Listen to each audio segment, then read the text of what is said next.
Part 5 Shadows No More.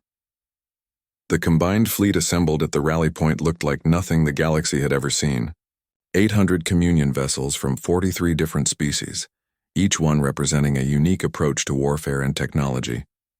And alongside them 200 human ships, smaller and cruder but crewed by beings who had proven they did not understand the meaning of surrender. Admiral Youngji stood on the bridge of her flagship, the UEF's Resolution, and looked at the tactical display showing Devourer Prime. The machine world was massive, larger than Earth, covered entirely in processing facilities and manufacturing plants. Surrounding it were defense platforms that could destroy a planet. Nothing living had come within a light year of it in 10,000 years. All ships report ready, her tactical officer reported. Youngji opened the fleet-wide channel. Every species heard her words translated into their own language. Today we fight not for territory or politics or pride. We fight for survival. The machines that wait for us do not hate us. They do not fear us. They simply process, consume, and expand. But we are not resources. We are living beings and we refuse to be processed. Show them what life can do when it refuses to die. The fleet advanced. The Devourers responded with calculated precision. Defense platforms opened fire, their weapons tearing through space with mathematical accuracy. Ships died on both sides, explosions blooming like brief flowers in the void. But the fleet kept coming. For every ship destroyed, 2 more pushed forward. The communion vessels used their superior shields to protect the human ships, and the humans used their insane tactics to create openings for devastating attacks. In the midst of the chaos, a small transport ship slipped through the battle. It carried Captain Doyen, Technician Soman, and 48 other soldiers who knew they were not coming back. The ship was stealth configured, covered in coating that absorbed sensor scans, but it would not survive long once detected. They made it past the outer defense sphere through luck and skill. Then the real challenge began. Devourer Prime's surface was a maze of machines, all designed to destroy biological intruders. The transport crash-landed in a processing sector, its hull torn open by defensive fire. "Move," Doyen shouted, leading his team out of the wreckage. They had minutes before the local defense units converged on their position. The team split into squads, each one heading for a different objective. They had to disable security nodes to create a path to the central nexus where Soman could upload the virus. Every meter forward meant fighting through maintenance drones, combat machines, and automated defenses. Doyen's combat armor took hits that would have killed an unprotected human instantly. His squad fought through a processing center where the air itself was toxic, filled with industrial chemicals. 2 soldiers fell when ceiling-mounted weapons caught them in crossfire. Another was crushed by a machine that dropped from above. "Keep moving," Doyen ordered, fighting down the grief. They had known the cost. In orbit, Admiral Youngji watched the tactical display as the fleet bought time for Doyen's mission. The communion vessels were taking a beating, but they held the line. Human ships darted through gaps in the defenses, launching attacks that made no tactical sense but somehow worked. One human destroyer, badly damaged, flew directly into a cluster of defense platforms and detonated its reactor core. The explosion took out 12 platforms and created an opening for communion bombers to attack the surface installations covering Doyen's position. "They are dying for us," Mitra said quietly from her position in the Fleet Coordination Center. "They barely know us and they are dying for us." "No," Velthar said, watching the battle with something like understanding finally dawning. "They are dying for themselves. Because they refuse to live in a galaxy controlled by machines. Because they would rather die fighting than live in submission. It is not noble. It is not strategic. It is simply who they are."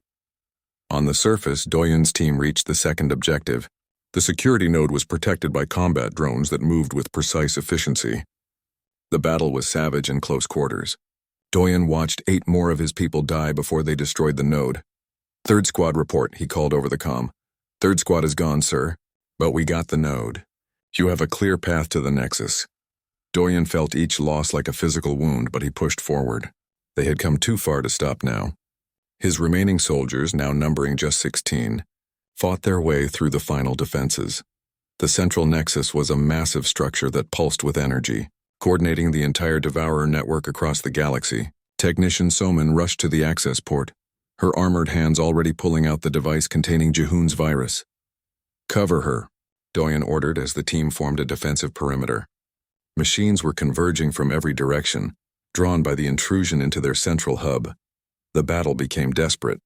Doyen emptied magazine after magazine into advancing drones. His armor showed critical damage on multiple sections. Around him, soldiers fought with the fury of beings who knew this was their last stand. How long? Doyen shouted to Somin. 2 minutes. The upload is complex. We don't have 2 minutes. Then make 2 minutes. Somin snapped back, her fingers flying over the interface as she fought through the Devourer security protocols. Doyen watched his last soldiers fall. First Sergeant Jiwan, who had served with him for 5 years, went down fighting 3 drones at once. Lieutenant Kangmin was crushed by a falling beam. One by one, the team was wiped out until only Doyun and Somin remained. Doyun's armor was barely functioning. His left arm was useless, crushed by a drone's attack. His weapon was empty. A combat machine, twice his size and made of hardened alloy, advanced on their position. How long? Doyen asked again, his voice calm despite the pain. 30 seconds. Doyen dropped his empty weapon and charged the combat machine with his good arm, activating his armor's emergency power boost. He knew he could not win, but he could buy 30 seconds. He fought with the desperation of a cornered animal and the determination of a human who refused to accept the impossible. The machine was stronger, faster, more efficient. But Doyen was stubborn. He grappled with it, using his armor's weight to throw off its balance. When it struck him, breaking ribs and rupturing systems, he held on. Upload complete, Somin shouted. The virus spread through the Devourer network like lightning. Every machine connected to the Nexus felt it, a cascade of shutdown commands that could not be stopped. Across the planet, across the galaxy, Devourers began failing. Their coordination collapsed. Their production facilities went dark. In orbit, the Communion fleet watched as the defense platforms suddenly stopped firing. The surface installations powered down. The machine world went silent. Did it work? Someone asked in the sudden quiet. Admiral Youngji checked her sensors. Across multiple star systems, Devourer forces were going offline. The virus had spread through their network, shutting down every machine simultaneously. It worked, she said, feeling tears on her face. They did it. But on the surface, Doyen did not see the victory. The combat machine had finally overpowered him, crushing his armor's chest plate. He lay on the cold metal floor, watching Somin desperately try to stop the bleeding. Did it work? He asked, his voice weak. Yes, Somin said, tears streaming down her face. We saved them.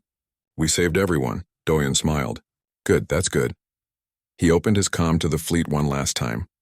This is Captain Doyen to all forces. Mission accomplished. The Devourers are down. Tell Earth. Tell them we did it. His last words went out across the fleet, heard by every species. This is humanity. We don't exist in shadows. We burn them away. The machine world began to collapse as its systems failed. Admiral Youngji tried to send rescue ships, but the orbital space was too unstable. The surface team's signal went dark. Captain Doyen and Technician Somin did not make it home. Neither did the 48 others who had volunteered for the mission. But their sacrifice saved trillions of lives across the galaxy. The war ended within days as the Devourer network collapsed completely.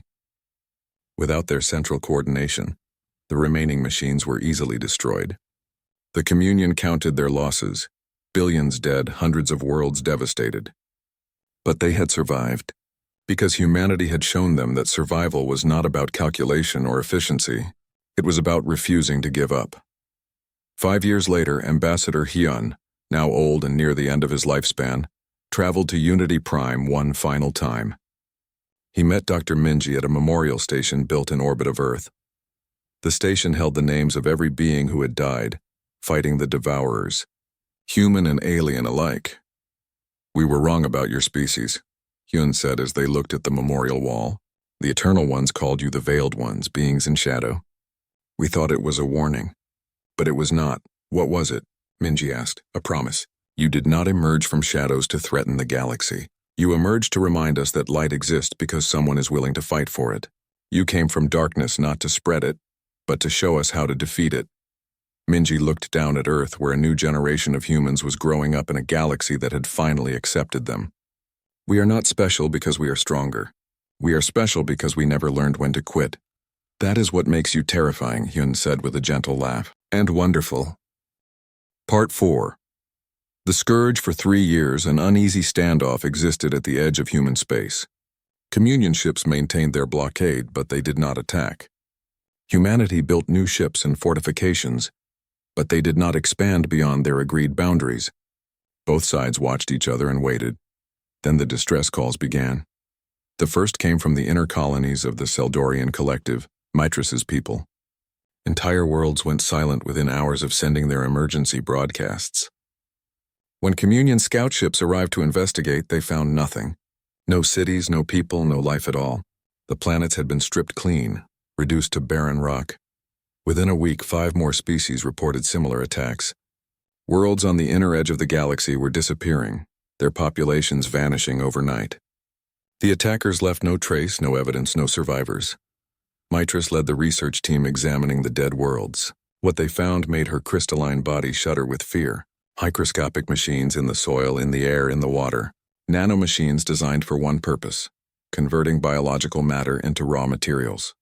The Devourers, she whispered, recognizing them from ancient warnings buried in the Communion archives.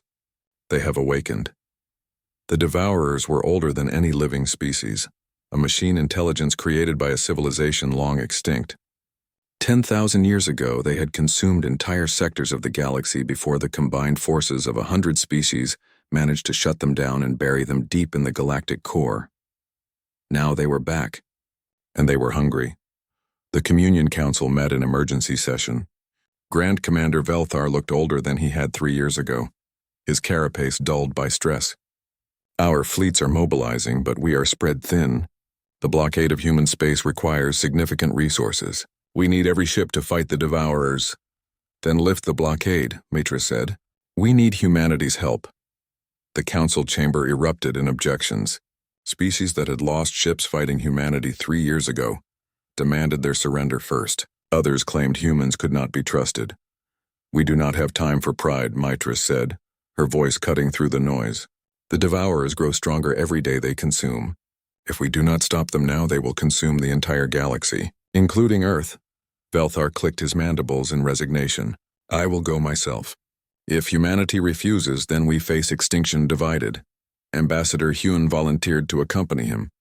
Together, they took a small diplomatic vessel to Earth, arriving at Unity Prime without the armada that had surrounded them last time. They were met by Commander General Hajun, who now led all of Earth's military forces. He was younger than the other human leaders they had met, but his eyes carried the weight of the 3-year standoff. Ambassador Hyun, Grand Commander Velthar, Hajun said, gesturing them to a conference room. I assume this is not a social visit. Hyun activated a holographic display showing the spreading devastation. Worlds marked in red gone, yellow under attack. The red was spreading like a disease toward the outer rim where Earth lay. The Devourers are ancient machines that consume all biological life, Hyun explained. They are not evil or cruel. They simply process. They see all living things as resources to be harvested. They cannot be negotiated with. They cannot be reasoned with. They can only be destroyed. And you need our help, Hajun said. Yes, Velthar said simply. Our fleets are powerful, but we are losing. The Devourers adapt to our weapons too quickly. They learn our tactics. They are machines perfect at calculation and optimization. They do not make mistakes. But you think we can help because we do make mistakes? Hajun asked with a slight smile. No, Mitra said, entering the room. We need you because machines think logically. Humans do not. You do things that make no sense tactically but work anyway. You take risks that calculations say will fail but succeed through sheer stubbornness. The Devourers cannot predict you because you do not follow predictable patterns. Hajun studied the map for a long moment. What are you offering in exchange for our help? Name your price, Velthar said. Full access to Communion technology databases. No restrictions. Every ship design, every weapon system, every scientific discovery. The Communion representatives looked at each other. What Hajun asked for was worth more than entire star systems. It would take humanity from a primitive civilization to an advanced one within decades. And after the war? Hyun asked. What then? After the war, you recognize Earth's sovereignty permanently. We help you as equals, not subjects. We are allies, not subordinates. You know we will agree, Velthar said. Why state terms you know we must accept? Hajun's expression hardened. Because I want it clear. We are not saving you out of submission or obligation. We are saving you because it is the right thing to do.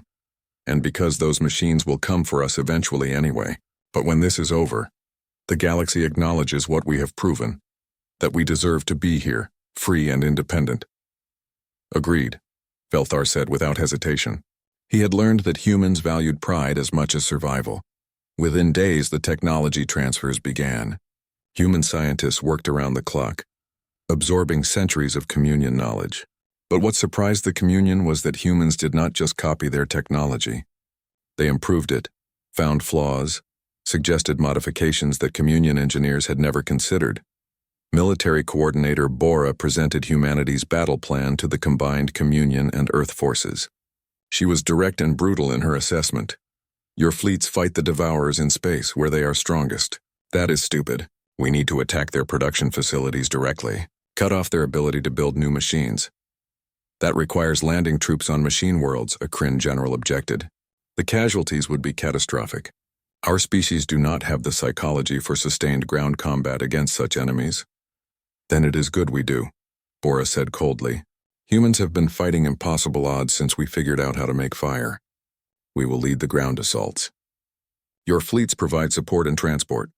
The plan was insane by communion standards. Deliberately putting soldiers on worlds covered in hostile machines? It violated every principle of modern warfare, but desperate times called for desperate measures. Admiral Youngji commanded the first joint assault. Her fleet consisted of 200 communion vessels and 40 human warships. The target was a machine production world in the Corward Reach, where Devourers were manufacturing new units by the millions. The space battle was brutal. Devourer ships were efficient killers, but the combined fleet had advantages the machines had not encountered before. Human ships used tactics that violated probability matrices. They sacrificed themselves in ways the machines calculated as pointless, but which created openings for communion vessels to exploit. When the orbital defenses fell, the landing began. 5,000 human soldiers dropped onto the machine world's surface in armored drop pods. What followed was war at its most primitive and terrible. The soldiers fought through processing centers where biological matter was being converted to machine components. They destroyed reactor cores with explosives. They battled maintenance drones in hand-to-hand combat. Every meter gained was bought with blood and determination.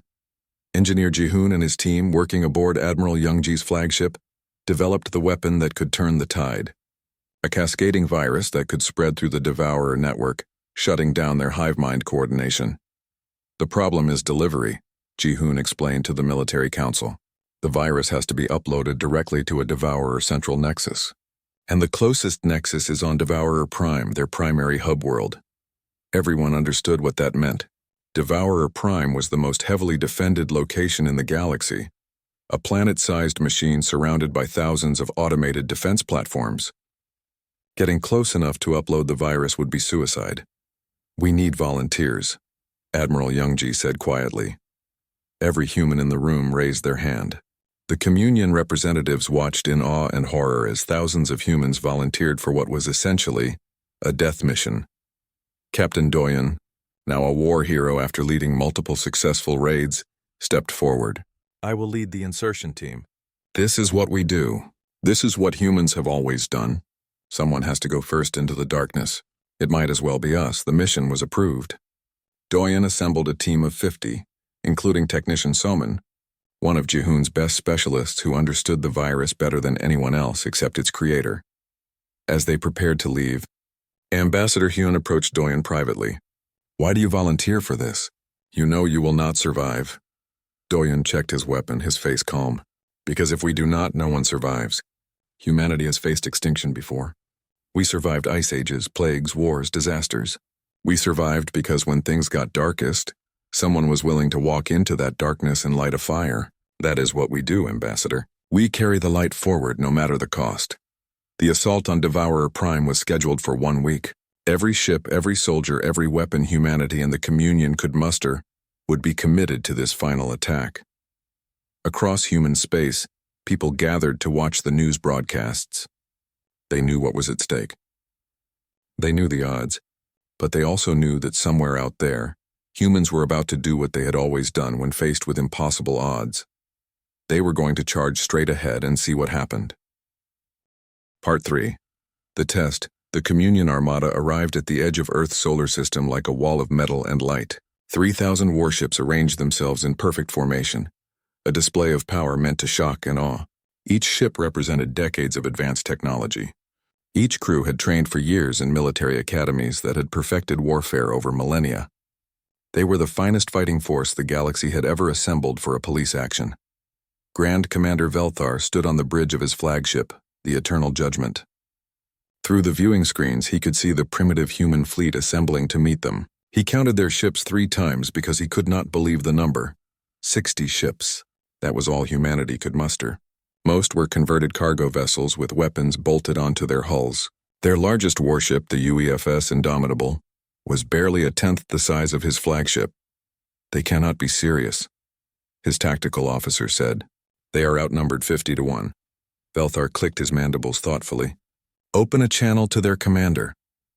The human who appeared on screen was a woman with short dark hair and eyes that showed no fear despite the impossible odds she faced. Fleet Commander Jisu of the United Earth Fleet saluted formally. Grand Commander, she said. Welcome to the Sol system. I assume you're here to make us reconsider our earlier decision. Commander Jisu, Velthar said, trying to keep his tone reasonable. We do not wish to destroy you. We wish to protect you even from yourselves. Stand down your fleet. Accept Communion authority. No one needs to die today. Jisu smiled, and Velthar had learned enough about humans to know this smile was genuine. Grand Commander, I'm going to tell you something my grandfather told me when I was young. He was a soldier in one of Earth's wars. He said that the moment you accept limits someone else puts on you, you stop being free. You might still be alive, but you're not really living anymore. That is childish philosophy, Velthar said. Freedom without wisdom is chaos. Maybe, Jisu agreed. But it's our chaos to make. You see those 60 ships? Every single person on them volunteered. They all know the odds. They all know we'll probably lose. But we didn't crawl out of caves, split the atom, and reach for the stars just to kneel to someone else's empire. So here's our answer, Grand Commander. You want to contain us? You're welcome to try. The channel closed. Velthar felt a strange mix of respect and frustration. Give them one more chance. Send the surrender terms. The human response came back in less than a minute. It was not a message. It was a declaration of war. The battle began badly for humanity and got worse. Communion ships had shields that absorbed the primitive human weapons. Their own weapons could punch through human armor like it was paper. Within the first hour, humanity had lost 20 ships. But something was wrong. Velthar could feel it. His fleet was winning, but not as easily as they should be. Tactical report, he demanded. Sir, the humans are not fighting like we expected. They are not maintaining formation. Each ship is acting independently, using unpredictable tactics. They keep ramming our ships when their weapons fail. They are setting mines disguised as debris. One ship just self-destructed next to our destroyer squadron and took out 3 vessels with the blast. Velthar watched the battle unfold with growing unease. Human ships were dying, yes, but they were learning. Each attack taught them something new. They adapted their tactics in real time, trying things the Communion's war computers said were impossible or insane. One human destroyer, crippled and venting atmosphere, accelerated directly toward a Communion battlecruiser. The battlecruiser's captain laughed at the suicide run, confident their shields would hold. But at the last moment, the human ship released its entire payload of nuclear missiles at point-blank range. The shields held against the missiles, but the impact of the ship itself, moving at combat speed, cracked the shield generator. The battlecruiser was suddenly vulnerable. 3 more human ships, barely functioning, focused their fire on that one spot. The battlecruiser exploded. They are using their damaged ships as weapons, the tactical officer said in disbelief. They are calculating exactly how much damage a ship can take before it becomes more useful as a kinetic projectile. Then the virus hit. Communion ships started experiencing system failures. Weapons targeting went offline. Shield generators fluctuated. Navigation systems gave false readings. What is happening? Velthar demanded. Sir, the humans transmitted something during their initial surrender message. We thought it was their war declaration, but it contained malicious code. They weaponized a diplomatic transmission. The virus is spreading through our communication network. Velthar had to admire the audacity even as he cursed it. Cut all networked communications. Each ship operates independently, but removing their communication network removed their coordination. The Communion fleet, trained to fight as one unified force, suddenly became 3,000 individual ships trying to coordinate through slower, secure channels. The humans exploited the chaos immediately. They concentrated their remaining forces on isolated Communion squadrons, overwhelming them with numbers before moving to the next target. A new report came in that made Velthar's blood run cold. "Sir, the human ship Defiance has been boarded. Our Marines report the humans they are fighting in hand-to-hand combat. They have soldiers in powered armor physically attacking our crew." "That's impossible," Velthar said. "Ship-to-ship combat has not been used in warfare for 10,000 years. It's inefficient and barbaric. The humans do not seem to care about efficiency, sir. The Defiance's crew has been overwhelmed. The humans are now using our own ship against us. They have turned its weapons on our fleet." The battle raged for 14 hours. It was the longest engagement in Communion history. Most battles between technological civilizations lasted minutes, determined by who had better shields and weapons. But humans did not fight like civilized species. They fought like the apex predators they had evolved to be. They used every trick, every dirty tactic, every desperate gambit. They turned their deaths into weapons. They made their impossible odds into an advantage by doing things no rational species would attempt. When Velthar finally called for a ceasefire, he looked at the casualty reports in shock. 200 Communion ships were destroyed or disabled. Another 400 had sustained damage. The humans had lost 43 of their 60 ships. By any objective measure, it was a Communion victory. But it did not feel like one. Fleet Commander Jisoo appeared on screen again, broadcasting from the Indomitable's bridge. The ship was scarred and burning in places, but still fighting. Jisoo herself had a wound across her forehead, blood staining the side of her face. "Had enough?" she asked. "This is madness," Velthar said. "You have lost 70% of your fleet. We can call in reinforcements. We will blockade your system until you starve." "Go ahead," Jisoo said. "We'll spend that time building more ships, developing new weapons, and teaching our children why they need to fight. You can stay in our system for a year, 5 years, 100 years. We'll still be here, and we'll still say no. Your people will suffer.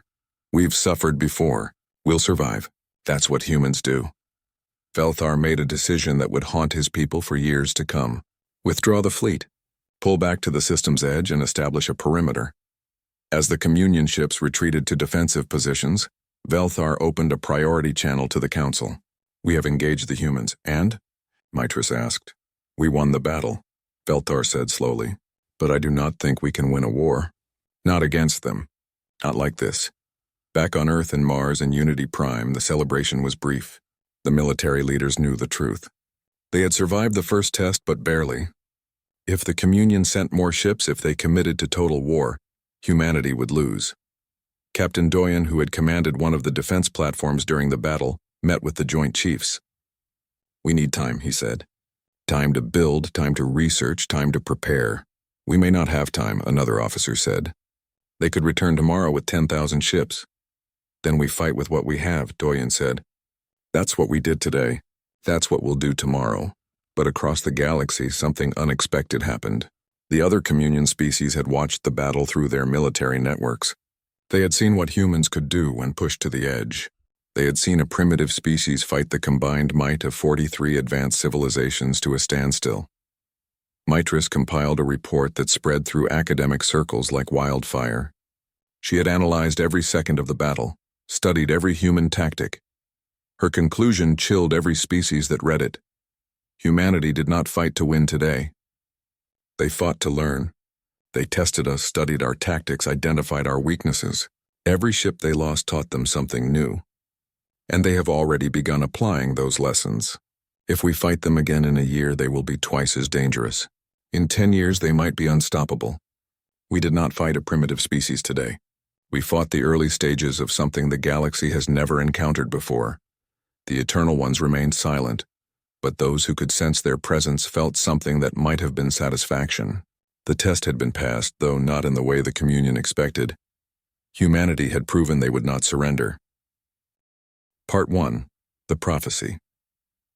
The great chamber floated in the void between stars, a structure so ancient that most species had forgotten who built it. Inside, Representatives from 43 different worlds gathered in a circle that stretched for miles. Some breathed oxygen, others methane. Some had scales, others had skin that glowed with bioluminescence. They were the Galactic Communion, and they had kept peace in this corner of the universe for 50,000 years. Above them, the Eternal Ones appeared. These beings had no bodies anymore. They had evolved beyond flesh millions of years ago, and now existed as pure consciousness, vast clouds of glowing energy that could reshape reality with a thought. When they spoke, every species heard them in their own language, felt their words as vibrations in their souls. Children of the stars, the Eternal Ones said, their voices like thunder and whispers combined. We have watched you grow. We have guided you through darkness. But now we must warn you of something we cannot stop. The chamber fell silent. In all of recorded history, the Eternal Ones had never said they were powerless before. There exists a species, the voices continued, that walks in shadows at the edge of this galaxy. They are young, barely aware of the cosmos around them, but they carry within them something we have never seen before. A madness, a fire that refuses to die. Commander Velthar of the Kryn Empire leaned forward on his 6 legs. His species had conquered 100 worlds through military might. Are they powerful? He asked. Not yet, the Eternal Ones replied, but power is not what makes them dangerous. High Scholar Mitris of the Seldorian Collective raised her crystalline hand. Her people were philosophers and scientists, seekers of knowledge above all else. Then what makes them a threat? The energy beings pulsed with something that might have been concern. They do not know when to stop. They do not understand surrender. When nature tells them they cannot survive, they change nature. When physics says they cannot go further, they break physics. When death comes for them, they fight death itself, and sometimes they win. Confused murmurs rippled through the assembled species. Velthar clicked his mandibles in frustration. All species fight for survival. This is natural law. You fight until you lose, the Eternal One said. This species fights until they win, no matter how long it takes. They have no concept of impossible. They look at a mountain and see a challenge. They look at the stars and see destinations. They look at extinction and see an obstacle to overcome. Mitris felt a chill run through her crystalline form. What do you call this species? They have no name we know. In the oldest languages, they are called the Veiled Ones, because they have hidden from the galaxy in plain sight. They evolved on a violent world, surrounded by predators and disasters. They should have died 1,000,000 times. Instead, they became the apex predator of their entire planet. Then they conquered their world. Then they looked up and decided the stars were next. The chamber erupted in debate. Some representatives called for immediate military action. Others demanded more information. A few suggested trying to make contact and offer guidance. Velthar's voice cut through the noise. Where are they? In the outer spiral arm, orbiting a yellow star. They call their world Earth, they call themselves humans. The word felt strange in everyone's mind, alien and sharp. Human. It sounded ordinary, unremarkable, but the way the Eternal One said it carried weight, like speaking the name of a coming storm. How advanced are they? Mitris asked. They have barely left their world. By our measurements, they are a Type 0.7 civilization. They still burn fossil fuels. They still fight wars among themselves. They have only just touched their own moon. Velthar relaxed slightly. Then we have time to prepare. If they are so primitive, surely we can guide them. Teach them the proper way to exist in the galaxy. You misunderstand, the Eternal One said, and now their voices carried something close to sadness. We do not warn you because they are strong. We warn you because they are relentless. You cannot negotiate with a species that sees negotiation as just another battle to win. You cannot intimidate beings who have spent their entire existence proving that fear is something to overcome, not obey. Then what do you suggest? Mitris asked. Watch them. Study them. Try to understand them. Because one day soon, they will leave their world. They will spread across the stars like fire across dry grass. And when that day comes, you must decide whether to embrace them or oppose them. But know this, you cannot stop them. You can only choose whether they consider you friend or obstacle. The Eternal Ones began to fade, their energy dispersing back into the quantum foam of space. Their final words echoed in the vast chamber. They have a saying on their world, what doesn't kill you makes you stronger. For humanity, everything has tried to kill them. Everything has failed. Now they are coming, and the galaxy will never be the same. The representatives sat in silence after the Eternal Ones departed. Finally, Velthar spoke. "We should send a survey team. See these humans for ourselves." Mitris nodded in agreement. "I will go myself. If we are to face this species, we must understand what drives them." 3 months later, a Seldorian science vessel entered the solar system. They kept their distance, hiding behind optical camouflage as they observed the third planet from its sun. What they saw both fascinated and disturbed them. Earth was beautiful, a blue and green jewel covered in water and life. But it was also scarred. The observers detected the remains of thousands of nuclear weapons, saw cities that had been rebuilt multiple times, found evidence of environmental disasters both natural and self-inflicted. And yet the humans kept building. They had satellites in orbit. They had a space station circling their world. They had robots crawling across the surface of Mars, their neighboring planet. They even had a few primitive ships being constructed in orbital shipyards. "Look at this," Mitris said to her science team, pulling up human communication broadcasts. "They are still divided. They still have wars. They still have poverty and disease.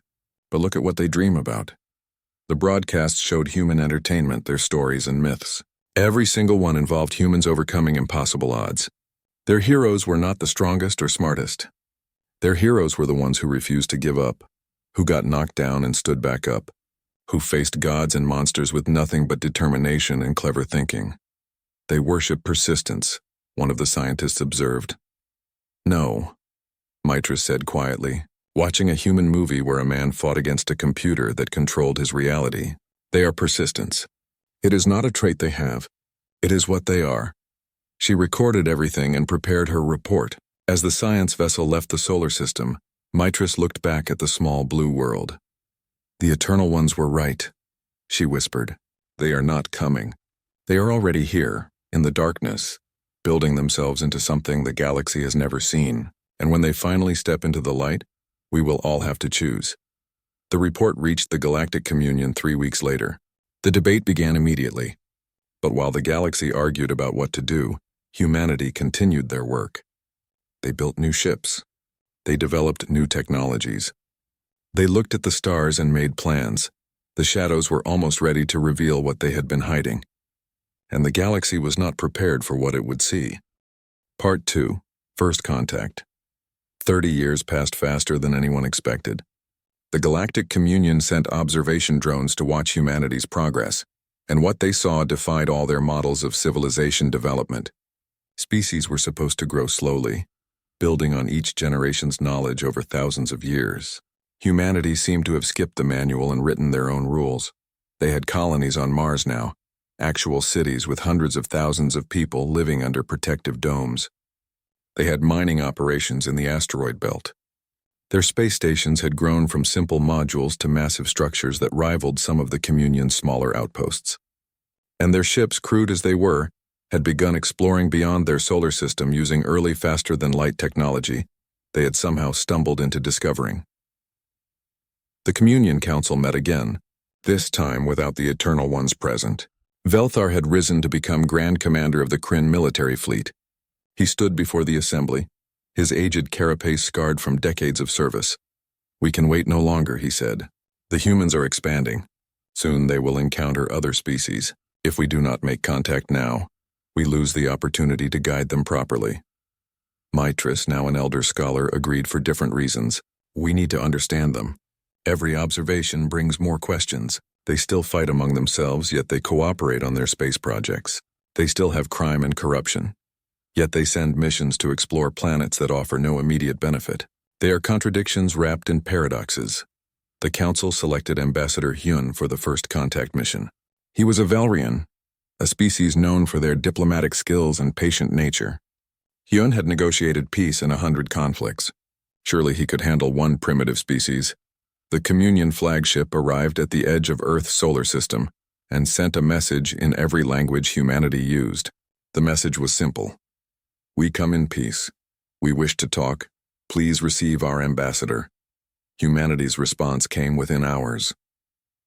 They invited the ambassador to Unity Prime, their largest orbital station above Earth. The speed of their response impressed Hyun. Most species took weeks to debate how to respond to first contact. Humans seemed eager to meet their galactic neighbors. Unity Prime was smaller than Hyun expected but more sophisticated. The station rotated to create artificial gravity, a clever solution to a problem most species solved with technology. The docking procedures were professional and efficient. Whatever else humans were, they were not disorganized. Captain Doyen met Hyun at the airlock. He was a tall human with dark eyes and an easy smile that did not reach those eyes. Humans smiled when they were happy. Hyun had learned from the databases. But they also smiled when they were nervous or trying to hide their feelings. This smile was the second kind. "Welcome to Unity Prime, Ambassador," Doyen said, extending his hand in the human greeting gesture. "We've been expecting someone would come eventually." Hyun clasped the hand briefly, finding the custom strange but not unpleasant. "You do not seem surprised by our existence." "We've known we're not alone for a while now," Doyen said as he led Hyun through the station's corridors. "We detected your observation drones about 20 years ago. We left them alone because we figured you were just watching. If you wanted to make contact, you'd make contact." Hyun felt his confidence waver. They had known they were being watched. The Communion's stealth technology was supposed to be undetectable to primitive species. The conference room held 3 other humans. Dr. Minji, a scientist with sharp features and sharper eyes. Minister Taejin, an older man who carried himself with the authority of someone used to being obeyed. And a younger woman who was introduced as Officer Yoonji, though her exact role was not specified. Yoon activated his holographic display, showing the vastness of the Galactic Communion. 43 species spanning thousands of worlds, ancient civilizations that had existed for longer than humanity had used fire. "We offer you a place among the stars," Yoon said, launching into his prepared speech. "The Communion protects all species who join us. We will share technology, knowledge, and resources. In exchange, we ask that you follow the established laws of galactic civilization. There are territories you cannot enter, technologies you cannot develop, and worlds you cannot settle without permission." He paused, expecting questions. Instead, the humans looked at each other with expressions he could not quite read. "You also cannot expand beyond certain borders," Hyun continued. "New species are given a sector of space to develop. Once you reach a certain level of advancement, these restrictions may be lifted. The Eternal Ones guide all member species toward enlightenment and peace." Minister Taejin leaned back in his chair. "So we give up our freedom to expand and develop in exchange for protection and guidance. That's the offer?" "It is for your own good," Hyun said. "The galaxy is dangerous. There are predator species, pirates, natural hazards. Young civilizations need guidance," Dr. Minji spoke next. "How many species have refused this offer?" "In the last 10,000 years? None. All recognize the wisdom of joining the Communion."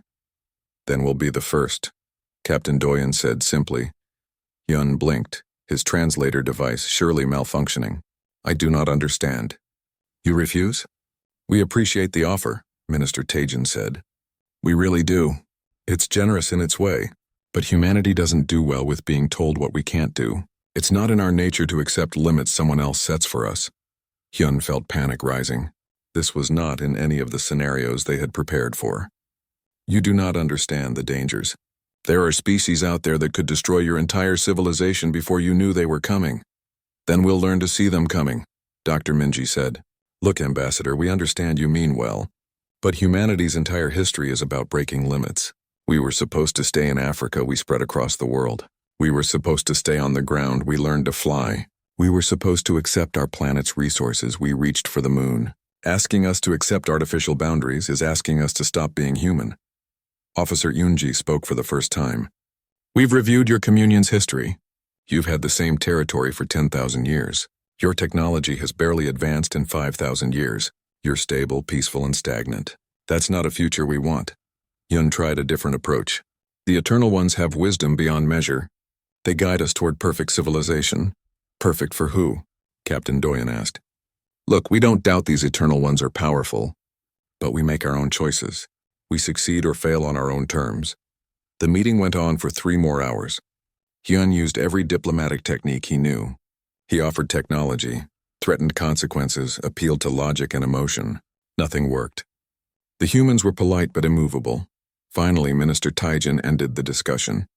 "Ambassador Hyun, please tell your Communion this. Humanity wishes to be friends with the galaxy. We will respect other species' territories and sovereignty, but we will not limit our own development or expansion. We will not give up our freedom. If the communion can accept that, we will have peaceful relations. If not, we'll cross that bridge when we come to it. As Hyun returned to his ship, he reviewed recordings of the meeting. He noticed something in the humans' body language. They had been nervous, yes. They understood they were refusing an offer from a civilization that could crush them effortlessly. But there had been no fear in their eyes, only determination. He opened a quantum channel to the Communion Council. I have met with the humans. They have refused our protection and rejected our authority. Belthar's voice came back immediately. Then they are a threat. We must contain them. It's worse than that, Hyun said quietly. They knew we were watching them for decades and did nothing. They let us think we were hidden while they studied us in return. They were not surprised by our existence or our technology. They had already considered all of this and made their decision long before I arrived. What decision? Mitris asked. That they will expand into the galaxy no matter what we say. That they will develop whatever technology they want. That they will not accept any authority but their own. And most troubling of all, they genuinely believe they can survive whatever consequences come from that choice. Silence filled the channel for a long moment. Then the Eternal Ones were right, Velthar said finally. They truly do not understand the concept of impossible. No, Hyun said, looking at Earth through his view screen. They understand it perfectly. They just don't care. Within a week, the Galactic Communion made its decision. If humanity would not accept guidance peacefully, they would be contained by force. Not destroyed, but limited, kept in their corner of space until they learned wisdom. Grand Commander Velthar began assembling the largest fleet the Communion had gathered in 1,000 years. 12 species contributed ships. The armada would be overwhelming, designed to crush any resistance before it could truly begin. On Unity Prime, Captain Doyen received reports of the gathering fleet. He called an emergency meeting of Earth's military command. They're coming, he said, and they're not coming to talk anymore. The response from Earth was swift and unanimous. If the galaxy wanted to force humanity into a cage, they would find that humans had never done well in captivity. The call went out across all human colonies and ships. Prepare for war.